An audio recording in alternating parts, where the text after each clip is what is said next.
Quiero en primer término agradecerles la extraordinaria deferencia de esta reunión para que pueda comunicarme con ustedes. En realidad, debo confesarles que aquí me siento más parlamentaria que presidenta. Es que fui desde 1989 hasta el 2007, en que me tocó asumir la primera magistratura de la República Argentina, parlamentaria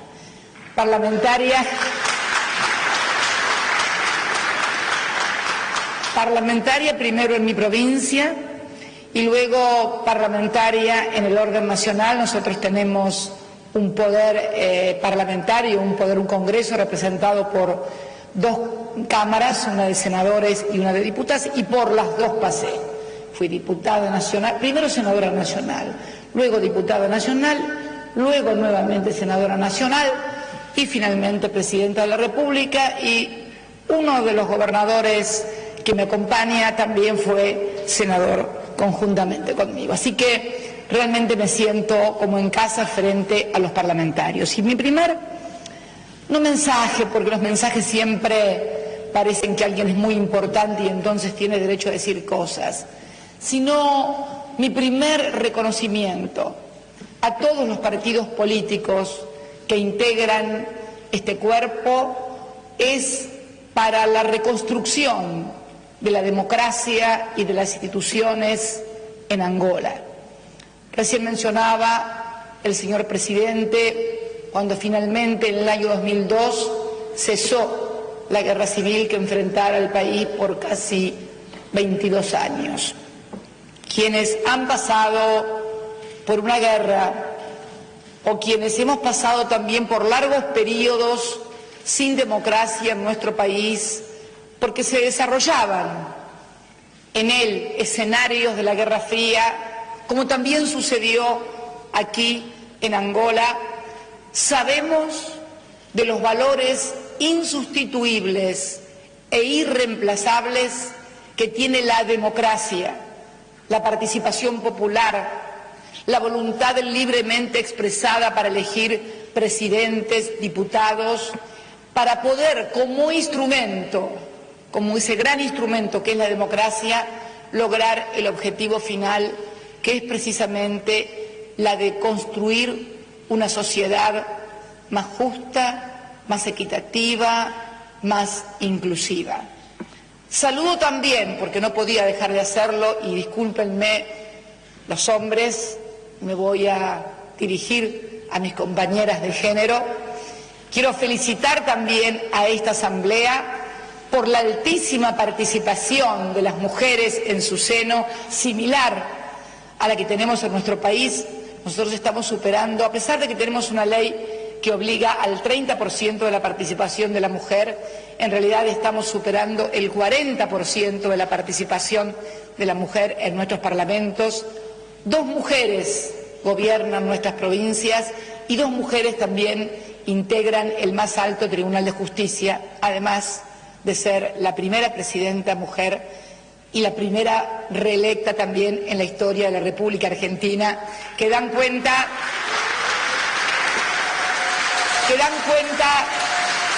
del reconocimiento de la sociedad al rol de la mujer, especialmente también en mi movimiento político, donde la impronta de esa mujer que se llamó Eva Perón y que un 11 de noviembre, por esas raras coincidencias, un 11 de noviembre, al igual que el 11 de noviembre que se consolidó la independencia de Angola, un 11 de noviembre a instancias suyas, el Parlamento argentino le concedió a la mujer la independencia política al permitirle sufragar, cosa que hasta ese momento la mujer no podía hacerlo.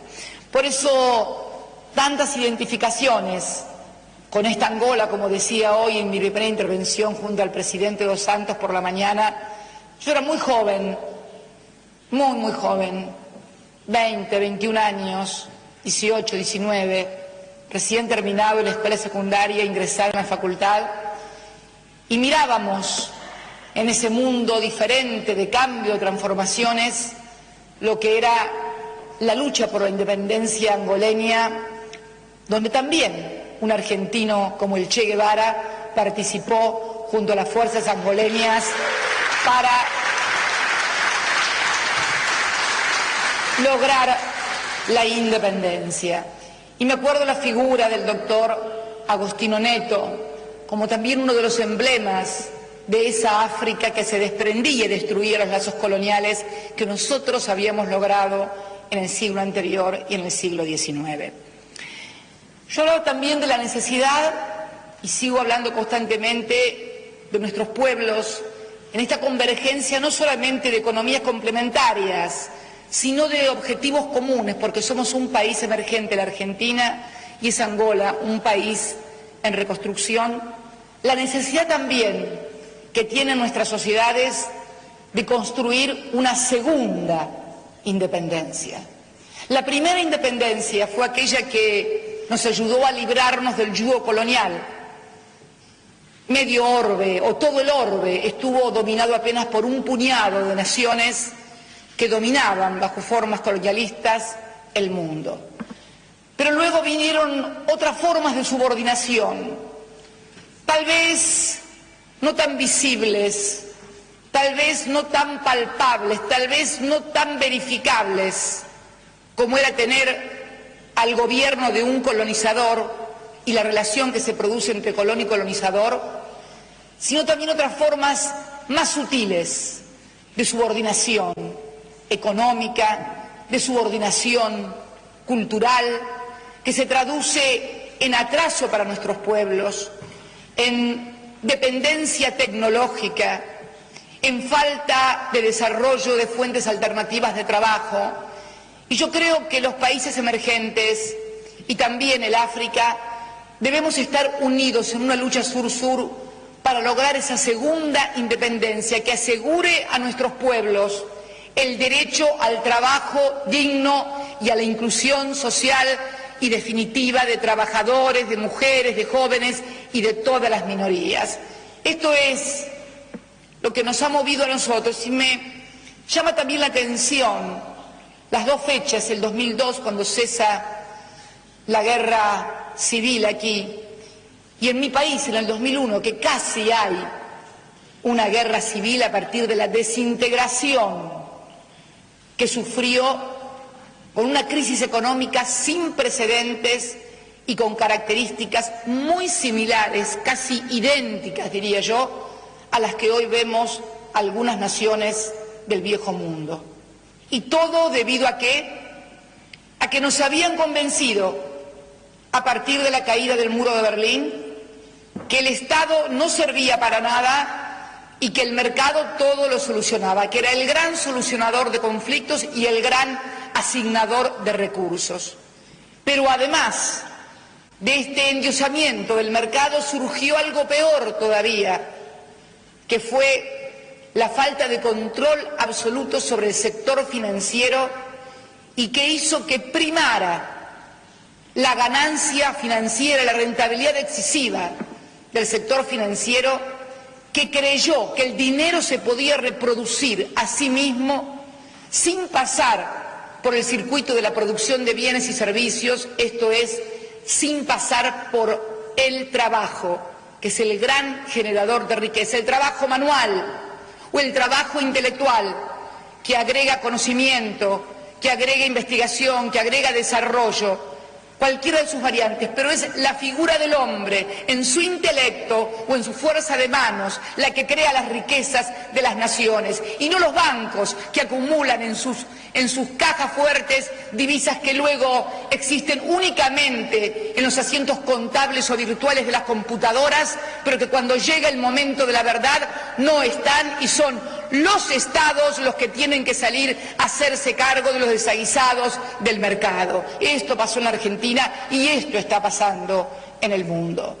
Por eso creo que la articulación inteligente entre Estado y mercado, pero con las responsabilidades irreemplazables e inherentes al Estado en cuanto al que debe regular las relaciones en el mercado, financieras, laborales y de trabajo, entre la producción, entre la inversión, es un rol insustituible en la educación, en la salud, en la ciencia, en la tecnología, es un rol insustituible e indelegable. Y ese fue el proceso que comenzó a darse en el año 2003, cuando un gobernador de una lejana provincia patagónica, la última provincia continental de América, ya casi cayéndose del mapa, el presidente Néstor Kirchner asumió el 25 de mayo del año 2013, van a cumplir en unos pocos días más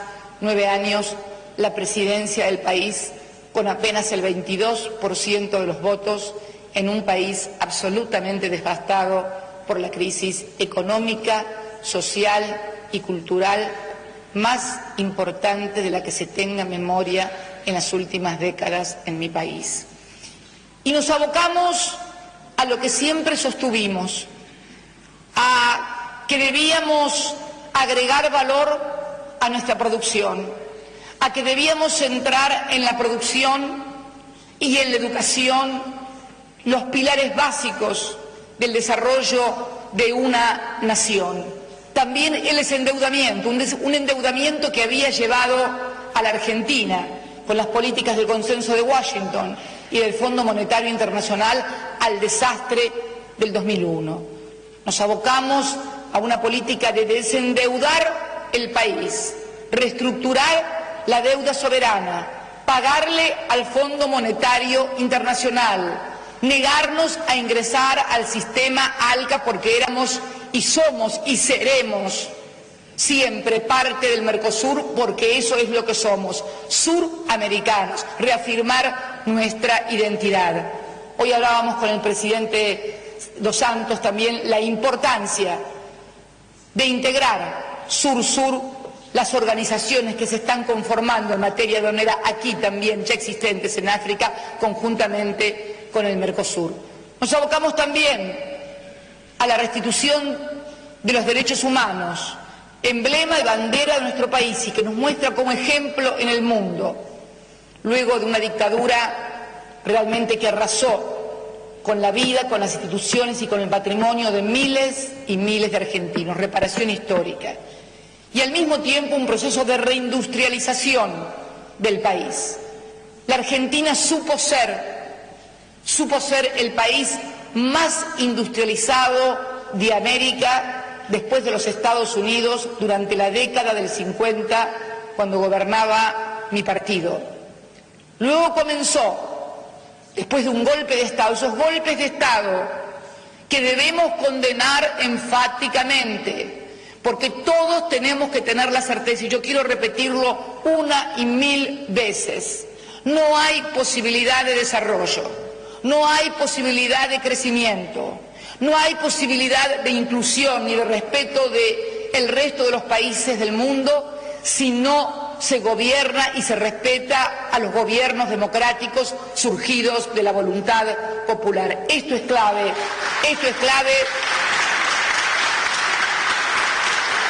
y debe ser reafirmado una y otra vez, porque muchas veces son los cantos de sirena, muchas veces son los intereses que poco tienen que ver con las historias de nuestros propios países, los que tomando o captando algunos dirigentes, algunas minorías de nuestros países, estoy hablando de mi país, la República Argentina, logran enfrentar a un país entre hermanos y esto es el punto de partida para el desastre total. Se le hablaba de los africanos, de los afro, que combatieron en las guerras de la independencia, y es cierto, y en su gran mayoría provenían de Angola. Yo mencioné una palabra, él habló del tango, me dijo que Angola había hecho un gran aporte al tango, y a mí la verdad que el tango me gusta mucho, pero me gusta mucho el candombe.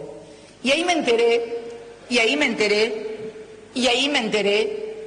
que ¿cómo el candombe? El candombe es una palabra angoleña. Bueno, el candombe es lo que se baila en Uruguay y lo que bailan nuestras murgas en Buenos Aires. El embajador las debe haber visto.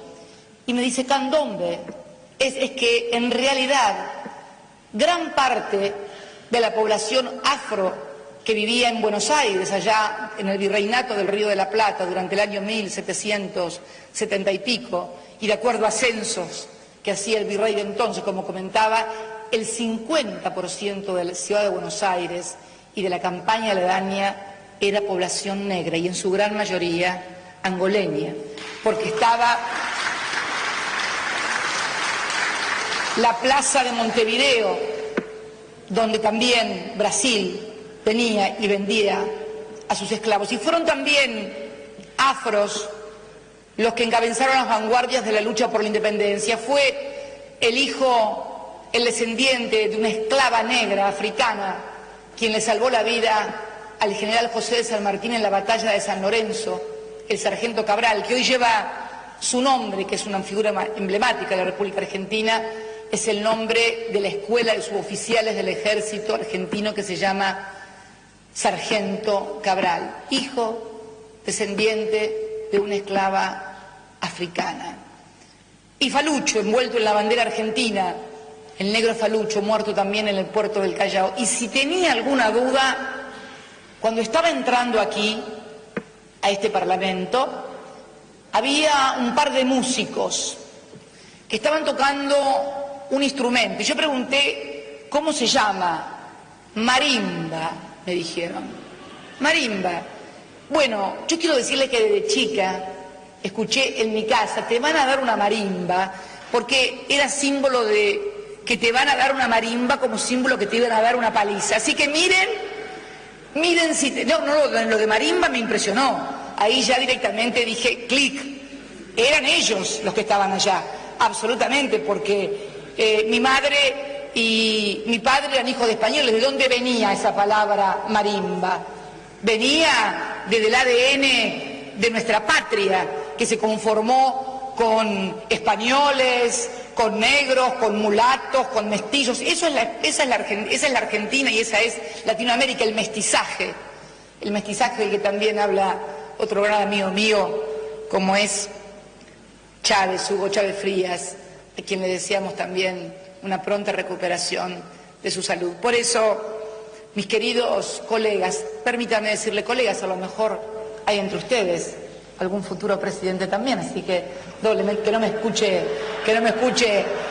escuche ningún otro candidato, que se van a enojar, pero siempre, en cada político, sea diputado, senador, siempre hay un presidente encriptado. ¿Quién que hace política no sueña con sentarse en el máximo sillón? Sería no ser político, y no significa una mala ambición, al contrario, significa la vocación de participar, de militar. Y la verdad que cuando hoy estuve, para finalizar, homenajeando la figura de ese gran hombre que fue el doctor Agustín Neto, y que luego pedí, porque yo no sabía que había un monumento a las 5 heroínas, y también fui allí como mujer a rendir mi homenaje a las 5 heroínas en una ceremonia que, permítanme decirles, si no es cumplido ni protocolo, nunca me recibieron tan bien, ni con tanto ritmo, ni con tanta calidez.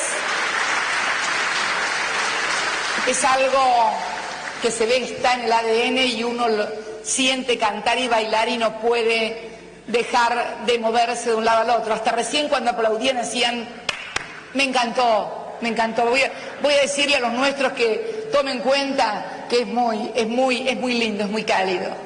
Quiero sinceramente, señoras y señores diputados de los distintos partidos, agradecerles la calidez, el afecto con el que han recibido a todos los argentinos. Sepan que tienen en cada uno de nosotros en general, y en esta presidenta en particular, una compatriota de este espacio tan grande que es el Sur-Sur, y que nos tiene que encontrar más unidos que nunca para este mundo nuevo. No estamos ante un cambio, una época de cambios, estamos ante un cambio de época. Saber decodificarlo, saber interpretarlo acertadamente, sin mezquindades, sin dobleces, sin cortapisas, nos hará acreedores de formar parte de la historia de nuestros pueblos. Aquellos que se equivoquen, aquellos que crean que los proyectos pueden ser individuales y no colectivos, quedarán sepultados por la historia y por la memoria de los pueblos, que no perdona a los hombres y mujeres que no interpretan los momentos históricos y que colaboran con la unidad nacional. El gran patrimonio que todos debemos defender. Muchas gracias y muy buenas tardes a todos y a todas.